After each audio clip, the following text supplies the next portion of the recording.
জানি না আমাদের শুধরানো উচিত কি উচিত না? কারা কারা আল্লাহর জন্য শোনার মতো শুনবো, বোঝার মতো বুঝবো, বলার মতো বলবো, কারা কারা তৈরি আছি হাত তুলে দেখাই। নারায়ে তাকবীর, নারায়ে তাকবীর, নারায়ে তাকবীর। হাত তামে আল্লাহ সবাইকে কবুল করেন। মুআজ্জাজ হাজরিন, পবিত্র কোরআনে যে আয়াত তেলাওয়াত করেছি, আল্লাহ পাক রব্বুল আলামিন বলছেন, ইয়া আইয়ুহান নাসু তাকু রাব্বাকুম ইন্না জালজালাতাস সাআতি শাইউন আযীম। হে লোক সকল, তোমরা আল্লাহকে ভয় করো। তাকে ভয় করতে হবে? আল্লাহকে ভয় করতে হবে। আল্লাহ ছাড়া অন্য কাউকে ভয় করা যাবে? গায়রুল্লাহকে ভয় করা যাবে? কোন জালিমকে ভয় করা যাবে? কোন অত্যাচারীকে ভয় করা যাবে? কোন নেতাকে ভয় করা যাবে? কোন ডান্ডাবেরির ভয়কে ভয় করা যাবে? মুসলমান একমাত্র আল্লাহ ছাড়া অন্য কাউকে ভয় করতে পারে না, ঠিক কিনা? মুসলমান একমাত্র আল্লাহকে ভয় করবে। আল্লাহর সামনে পৃথিবীর সকল তাগুতকে সে কোনো পরোয়া করবে না। মুসলমানদের সিফাত হবে এটা। আল্লাহ বলছেন, ইয়া আইয়ুহান নাসু তাকু রাব্বাকুম, হে লোক সকল, তোমরা আল্লাহকে ভয় করো, তোমাদের রবকে তোমরা ভয় করো। ইন্না জালজালাতাস সাআতি শাইউন আযীম, নিশ্চয়ই কিয়ামতের কম্পন খুব ভয়াবহ। কিয়ামতের সময় যে মহাপ্রলয় হবে, যে ভয়াবহ ভূকম্প তৈরি হবে, খুব ভয়াবহ। এটা কতটুকু ভয়াবহ? আমাদের দেশে এখন পর্যন্ত আমাদের বয়স যাদের মোটামুটি এখানে আসে, আমরা তো খুব ভয়াবহ কোনো ভূমিকম্প দেখিই নাই। শুধু শুনেছি জাপানে ভূমিকম্প হয়েছে, তাও কয় মাত্রার? 7 মাত্রার, 8 মাত্রার, 9 মাত্রার, এরকম ভূমিকম্প। এর চেয়ে বেশি হয় না সাধারণত। যদি এর চেয়ে বেশি হইতো কিছুই খুঁজে পাওয়া যাইতো না। দুনিয়ায় যে ভূমিকম্পগুলো হয়, কিয়ামতের কম্পনের তুলনায় একটা সমুদ্রের মধ্যে একটা পাখি তার ঠোঁট চুবালে ঠোঁটের মধ্যে যে সামান্য পানি ওঠে, এর চেয়েও কম, এর চেয়েও কম। সেই কিয়ামতের ভূমিকম্প যখন হবে, কিয়ামতের সেই মহাকম্পন যখন শুরু হবে, মানুষের অবস্থা কেমন হবে? আল্লাহ পাক রব্বুল আলামিন পরের আয়াতের মধ্যে বলছেন, ইয়াউমা তারাউনাহা তাযহালু কুল্লু মুরদিআতিন আম্মা আরদাআত ওয়া তাদউ কুল্লু যাতি হামলিন হামলাহা। ও আল্লাহর নবী, যখন কিয়ামতের ভয়াবহ কম্পন শুরু হবে, ইয়াউমা তারাউনাহা তাযহালু কুল্লু মুরদিআতিন আম্মা আরদাআত, একজন দুগ্ধদানকারী নারী তার দুধের শিশুর কথা ভুলে যাবে। একজন মা তার সন্তানকে খুব ভালোবাসে না? খুব মহব্বত করে না? মায়ের বোনেরা শুনছেন, আমরা দেখি একটা কোলের শিশু, দুধের শিশু, তাকে কোথাও শুয়ে রেখেছে, মা রান্না বান্না করছে, মাছ কাটছে, সবজি কাটছে, কিন্তু বারবার তার দৃষ্টি কোলের বাচ্চার দিকে। বাচ্চাটা পড়ে যায় কিনা, বাচ্চা ঠিকঠাক আছে কিনা, তার দৃষ্টি সেখানে। কেন? বাচ্চার কথা সে বলতে পারছে না। তার হাত কেটে যাক, আগুনে হাত পুড়ে যাক, তার সেদিকে চিন্তা নাই। তার চিন্তা বাচ্চাটা ঠিক আছে কিনা, বিছানা থেকে পড়ে যাচ্ছে কিনা, ঠিক কিনা। কিন্তু কাল কিয়ামতের দিন এমন অবস্থা হবে, ইয়াউমা তারাউনাহা তাযহালু কুল্লু মুরদিআতিন আম্মা আরদাআত, একজন নারী যে সন্তানকে সে দুধ পান করায়, সেই দুধ পানকারী সন্তানের কথা সে ভুলে যাবে। ইয়াউমা তারাউনাহা তাযহালু কুল্লু মুরদিআতিন আম্মা আরদাআত ওয়া তাদউ কুল্লু যাতি হামলিন হামলাহা। গর্ভধারী নারী কিয়ামতের সেই বিভীষিকাময় অবস্থার কারণে তার গর্ভের সন্তানকে প্রসব করে দিবে। ওয়া তারান নাসা সুকারা ওয়া মা হুম বিসুকারা ওয়ালাকিন্না আযাবাল্লাহি শাদীদ। ও নবী, তুমি যদি সেদিন দেখো, মানুষকে মনে করবা মাতাল অবস্থায় ঘোরাফেরা করতেছে। ওয়া তারান নাসা সুকারা ওয়া মা হুম বিসুকারা ওয়ালাকিন্না আযাবাল্লাহি শাদীদ। কিন্তু না না, তাদেরকে দেখে মনে হবে মাতাল অবস্থায় ঘোরাফেরা করতেছে, এদিক সেদিক ছোটাছুটি করছে, কিন্তু না, তারা মাতাল নয়। ওয়ালাকিন্না আযাবাল্লাহি শাদীদ, বরং আল্লাহর আযাব বড় ভয়াবহ। সেই ভয়াবহ আযাবের কারণে তারা তাল হারিয়ে ফেলেছে।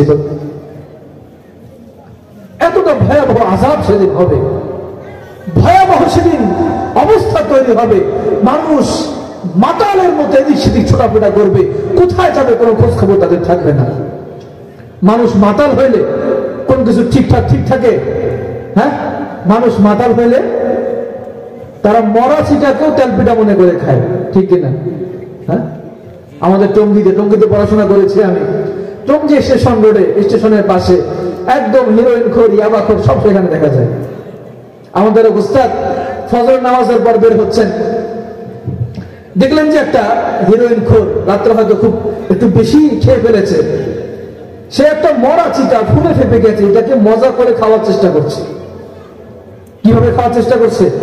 মজা করে খাওয়ার চেষ্টা করছে। তো ওস্তাদ জিজ্ঞাসা করলেন, কি ব্যাপার, এই কি খাস?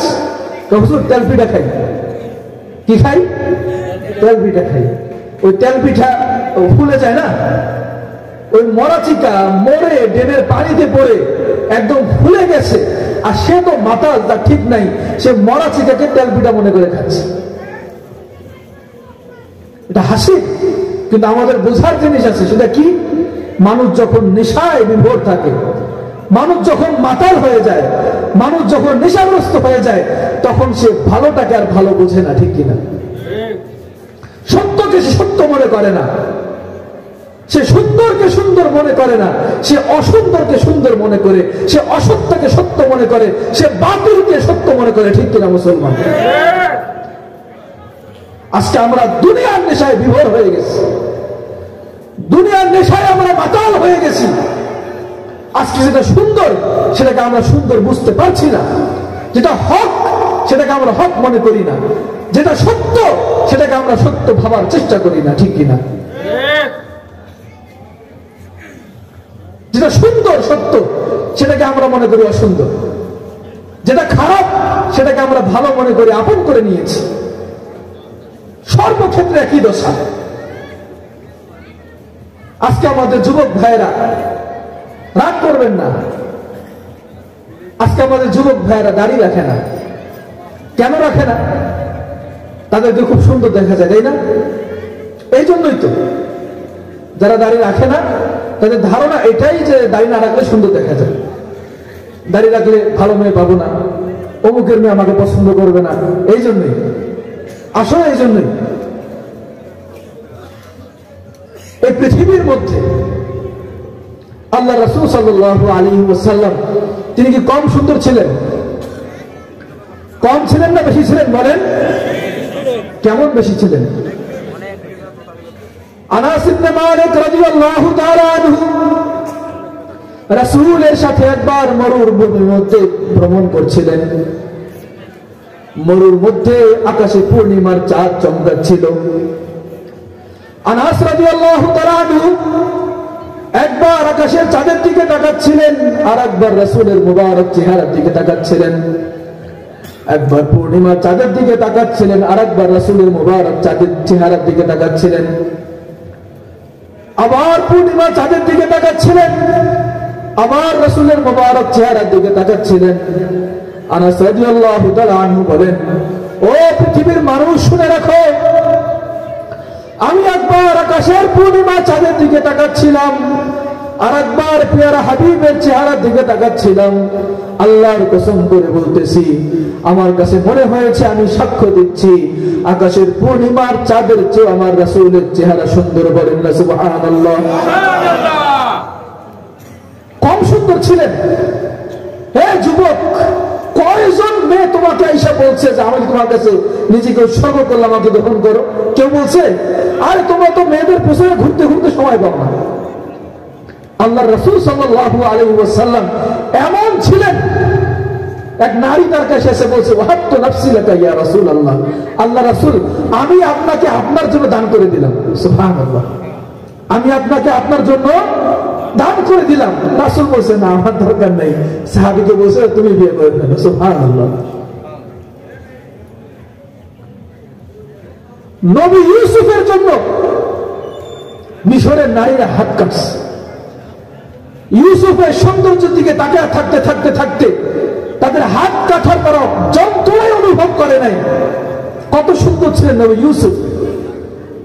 আর আমার নবী কত সুন্দর ছিলেন, রাসূলের সৌন্দর্যে বিমুগ্ধ হয়ে, রাসূলের গুণে মুগ্ধ হয়ে সাহাবায়ে কেরাম নিজের গর্দান ফেলেছেন। সেই তখন থেকে এখন পর্যন্ত, কিয়ামত পর্যন্ত অগণিত মুসলমান রাসূলকে না দেখে রাসূলের সৌন্দর্যে মুগ্ধ হয়ে জীবন দিয়ে যাবে। ঠিক কিনা মুসলমান? আমরা কারা কারা রাসূলের সৌন্দর্যে মুগ্ধ হয়ে, রাসূলের প্রেমে মুগ্ধ হয়ে, রাসূলের জন্য জীবন উৎসর্গ করতে রাজি আছি? হাত তুলে দেখে। নারায়ে তাকবীর, নারায়ে তাকবীর, নারায়ে তাকবীর। আল্লাহ আমাদের সবাইকে আপনার রাসূলের শাফায়াত নসিব করেন, বলেন আল্লাহুম্মা আমিন। হাত তুলে, হাত নামাই ভাইরা আমার। রাসূলের শাফায়াত জরুরি। রাসূল যদি সুপারিশ না করেন আমাদের পক্ষে, আমাদের আমল দিয়া পার পাওয়া খুব মুশকিল হয়ে যাবে। ঠিক কিনা? খুব মুশকিল হয়ে যাবে। রাসূলের সুপারিশ যদি পেতে চাই, রাসূলের দ্বীনকে অনুসরণ করতে হবে কি হবে না? রাসূলের সুন্নাতকে পালন করতে হবে কি হবে না? তো মুআজ্জাজ হাজিরিন, যা বলছিলাম, যেটা সুন্দর সেটাকে আমরা সুন্দর মনে করি না। সুন্দর ছিল এটাই যে সুশ্রী চেহারা হবে, দাড়ি হবে, সুন্নতি দাড়ি হবে, এটাই হলো প্রকৃত সৌন্দর্য। কিন্তু না, আমরা দুনিয়ার নেশায় নেশাগ্রস্ত হয়ে গেছি। আমাদের কাছে যেটা সুন্দর সেটা সুন্দর মনে হয় না, বরং যেটা অসুন্দর ওই তেলাপিঠা খাচ্ছি, মরাচিকা। তেলাপিঠা মনে করে কি খাচ্ছি? মরাচিকা খাচ্ছি আমরা। এই পৃথিবীর বুকে ইসলামই একমাত্র সুন্দর জীবন বিধান। ঠিক কিনা? ইসলামই একমাত্র শাসন বিধান। বিশ্ব মানবকে পরিচালনা করতে, সারা পৃথিবীকে পরিচালনা করতে ইসলামই একমাত্র সংবিধান। ঠিক কিনা মুসলমান? এটা সবচেয়ে সুন্দর, সবচেয়ে সুন্দর এটা। কিন্তু না, আজকে আমরা এমন ভাবে পৃথিবীর সেই তথাকথিত মরলরা আমাদের মাথায় এমন ভাবে ওয়াশ করেছে, ব্রেনকে এমন ভাবে ওয়াশ করেছে, আমাদের মধ্যে এমন ভাবে হিরোইন ঢুকিয়ে দিয়েছে, আমরা এমন মাতাল হয়ে গেছি। ইসলামের বাইরে আর সব তন্ত্র মন্ত্রকে আমাদের ভালো লাগে, ওই সিল মারার সময় ইসলামকে ভালো লাগে না। ঠিক কিনা? এমনি আমরা ঠিক ঠিক আসি, হুজুর আসি আমরা আপনাদের পিছনে, পীর সাহেব আপনার পিছনে আমরা আসি। কিন্তু যদি পীর সাহেব একবার আমি আবার ভোটে দাঁড়াবো, ভোটটা আমাকে দিও, হুজুর আপনি খানকানি আছেন, খানকায় থাকেন, কিসের রাজনীতি আপনি? আমরা এই কথা বলি কি বলি না? বলি কি বলি না মুসলমান? বড় আফসোস, আমরা এই কথাও বলি, হুজুর আবার কিসের রাজনীতি করে? ভাই আমি রাজনীতি করি না। যদি করতাম আপনারা বলতেন হুজুর মনে হয় রাজনীতি বয়ান করতেছে। আমি করি না, নাজায়েজ মনে করে করি না, আমি করি না, আমার সুযোগ হয় না। কিন্তু যারা ইসলামের জন্য রাজনীতি করে আমি অবশ্যই তাদেরকে সমর্থন করি। যারা ইসলাম প্রতিষ্ঠার জন্য লড়াই করে আমি অবশ্যই তাদেরকে সমর্থন করি। মনে রাখবেন মুসলমান, এই কথা কখনো বলবেন না হুজুররা দেশের রাজনীতি করে। আমার পূর্বের বক্তা চমৎকার হাদিস পাঠ করেছেন, আল উলামা ওয়ারাসাতুল আম্বিয়া, নবীদের ওয়ারিস হলো উলামায়ে কেরাম। ঠিক কিনা? এবার বলেন তো, আল্লাহ রাসূল সাল্লাল্লাহু আলাইহি ওয়াসাল্লাম রাজনীতি করেছেন কি করেন নাই? বুকে হাত দিয়ে বলেন, করেছেন কি করেন নাই? স্বীকার করছেন তো? আল্লাহ রাসূল রাষ্ট্রনায়ক ছিলেন কি ছিলেন না? আল্লাহ নবীর রাজনীতি ছিল কি ছিল না? সেই নবীর, সেই রাষ্ট্রনায়ক নবীজির পথ অনুসরণ করে তাদের ওয়ারিস হয়ে কোন আলেম, কোন ব্যক্তি যদি ইসলাম প্রতিষ্ঠার সংগ্রামে নিজেকে নিয়োজিত করে, আমরা তাকে গালিগালাজ করার অধিকার রাখি না। তবে কোন মুখ নিয়ে আমরা গালি দিই? যারা ইসলামের জন্য রাজনীতি করে, যারা ইসলাম প্রতিষ্ঠার সংগ্রাম করে, রাজপথে নেমে জীবন দেয়, তাদেরকে আমরা গালিগালাজ করি। মুআজ্জাজ হাজিরিন, কখনো এটা উচিত হবে না। তো বলছিলাম, কাল কিয়ামতের দিন অবস্থা খুব ভয়াবহ হবে।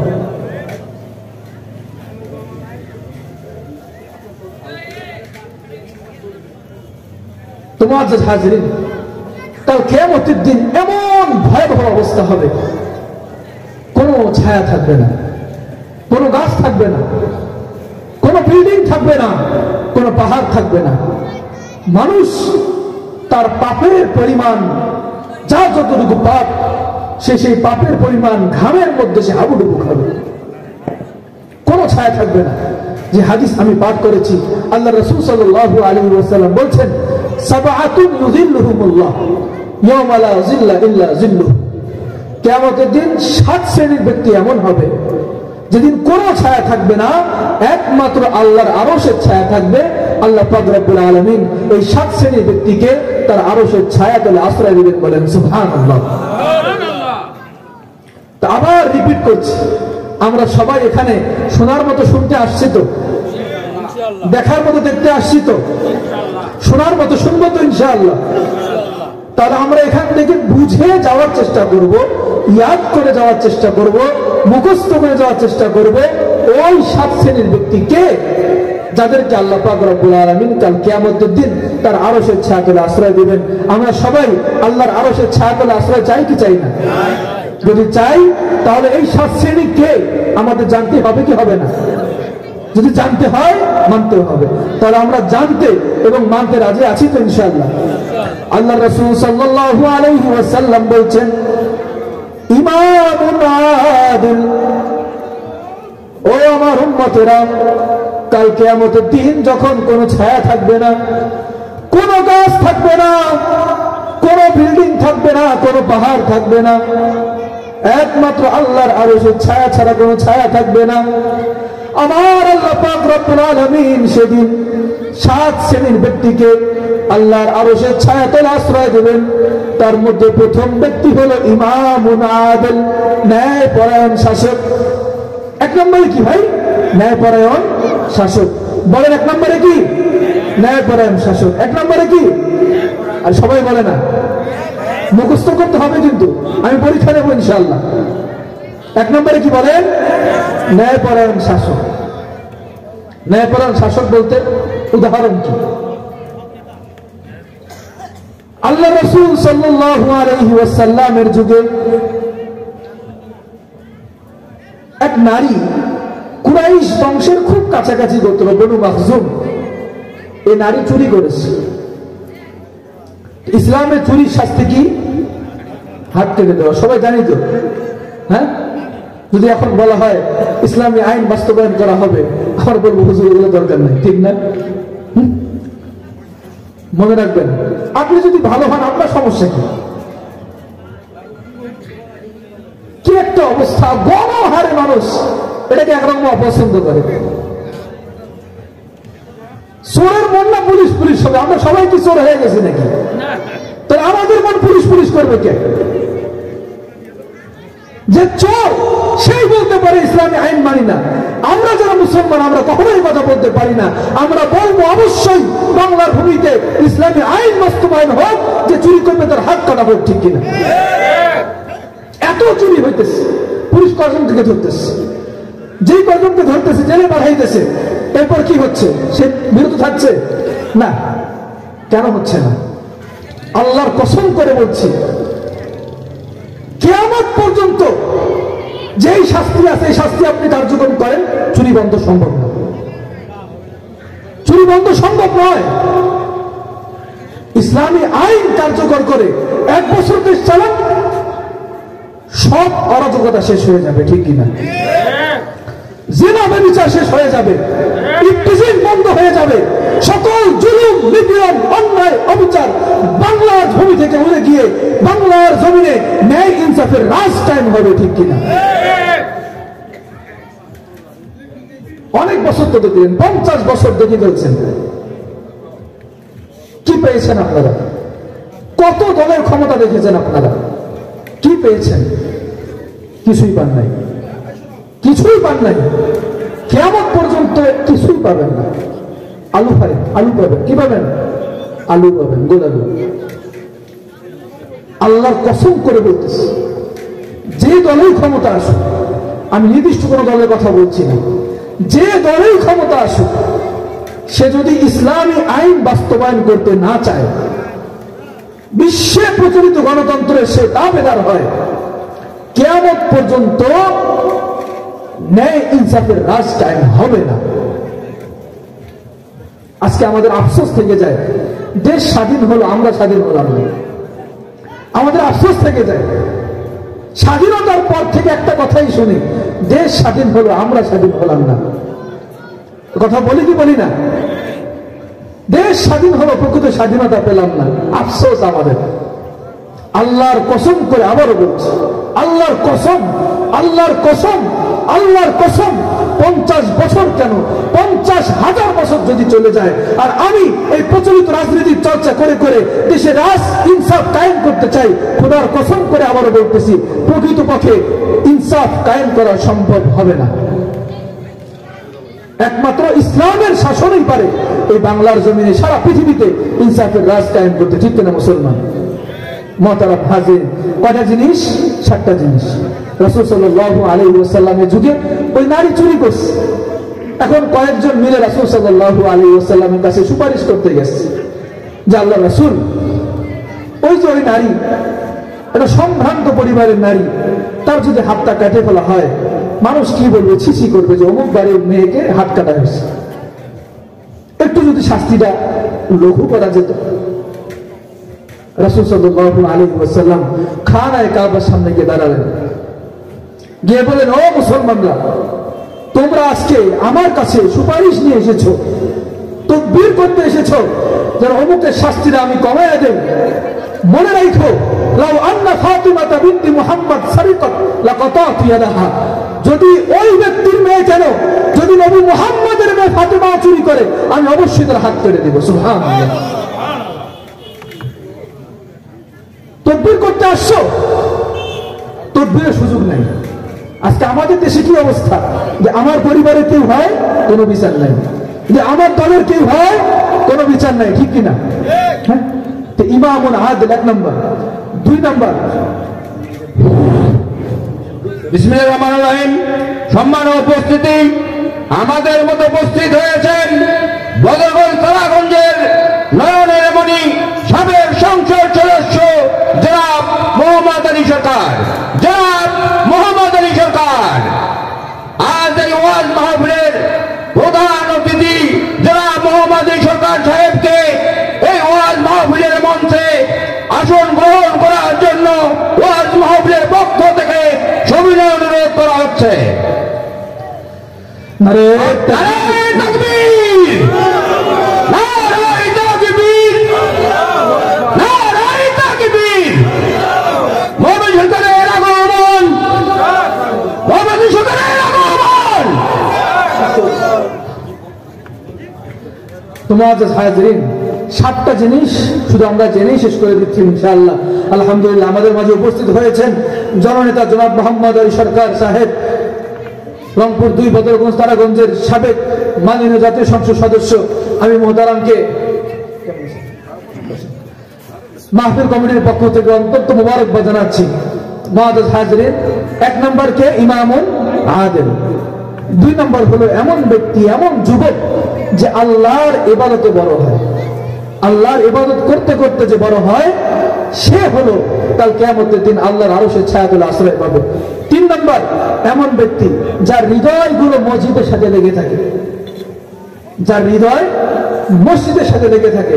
4 নম্বর, এমন 2জন ব্যক্তি, যে 2জন ব্যক্তি পরস্পর পরস্পরকে আল্লাহর জন্য ভালোবাসে। তারা একত্রিত হলে আল্লাহর জন্য একত্রিত হয়, বিচ্ছেদ হলে আল্লাহর জন্য বিচ্ছেদ হয়। আমরা এখানে আসছি কার জন্য আসছি? কার জন্য আসছি? আমাদের ভালোবাসা কার জন্য? আমাদের ভালোবাসা সবই যেন হয় মহান রবের জন্য, প্রেমার ভালোবাসা সবই যেন হয় মহান রবের জন্য। মান আহাব্বা লিল্লাহ মান আবগাদা লিল্লাহ মান আতা লিল্লাহ মান মানা লিল্লাহ ফাকাদ ইস্তাকমালাল ঈমান। সুবহানাল্লাহ। মুআজ্জাজ হাজিরিন, 5 নম্বর হলো এমন যুবক যাকে কোনো সুন্দরী, সুচারিণী, রমণী যাকে তাকে অবৈধ কাজের প্রস্তাব দিয়েছে আর সে বলেছে ইন্নী আখাফুল্লাহ, আমি আল্লাহকে ভয় করি।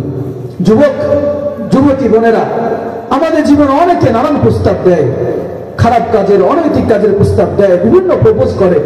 যদি আমি তার জবাবে বলতে পারি ইন্নী আখাফুল্লাহ, তাহলে অবশ্যই কাল কিয়ামতের দিন, যেদিন কোনো ছায়া থাকবে না, আল্লাহ পাক রব্বুল আলামিন তার আরশের ছায়া তলে আমাকে আপনাকে আশ্রয় দিবেন।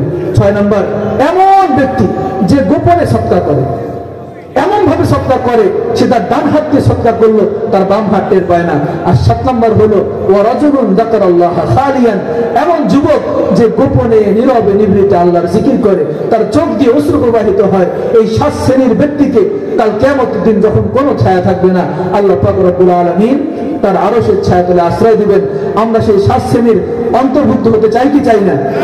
আল্লাহ পাক রব্বুল আলামিন আমাদের সবাইকে কবুল করেন। সকলে বলি আল্লাহুম্মা আমিন।